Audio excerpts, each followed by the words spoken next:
প্রথম আলো যখন সূর্যের কিরণে ভেসে ওঠে, তখনও সম্রাট জাহাঙ্গীরের প্রাসাদে লুকিয়েছিল এমন রহস্য যা শুনলে মানুষ পাগল হয়ে যায়।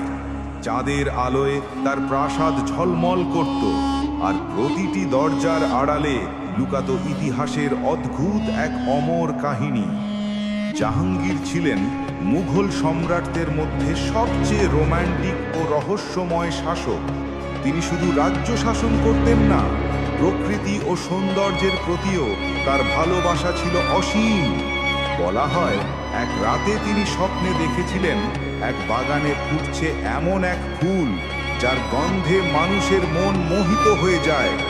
সকালে ঘুম ভাঙতেই তিনি সেই ফুল খুঁজতে সৈন্য ও দাসদের পাঠালেন।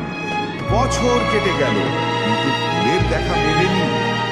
একদিন কাশ্মীরের পাহাড়ি ঝর্ণার ধারে হঠাৎ তিনি একটি অদ্ভুত সাদা ফুল দেখতে পান। ফুলটি ছিল এমন যার চারপাশে ভেসে বেড়াতো মিষ্টি আলো। সম্রাট সেই ফুল তুলতে হাত বাড়াতেই ফুলটি মিলিয়ে যায় বাতাসে।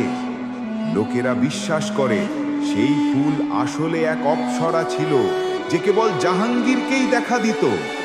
তারপর থেকে যখনই জাহাঙ্গীর প্রাসাদের বাগানে হাঁটতেন, হাওয়ায় ভেসে আসতো সেই অদৃশ্য ফুলের গন্ধ। প্রজারা বলতো, বাদশাহের ভালোবাসা এতই পবিত্র যে আকাশও তাকে উপহার দিয়েছিল অমর সুবাস।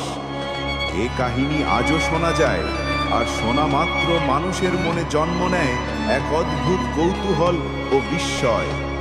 হৃদয় চিহ্ন। যদি গল্পটা ভালো লাগে তাহলে লাইক করো অমুক হাত তুলে উৎসাহ দেওয়ার ইমোজি, আর কমেন্ট করে জানাও তোমার অনুভূতি।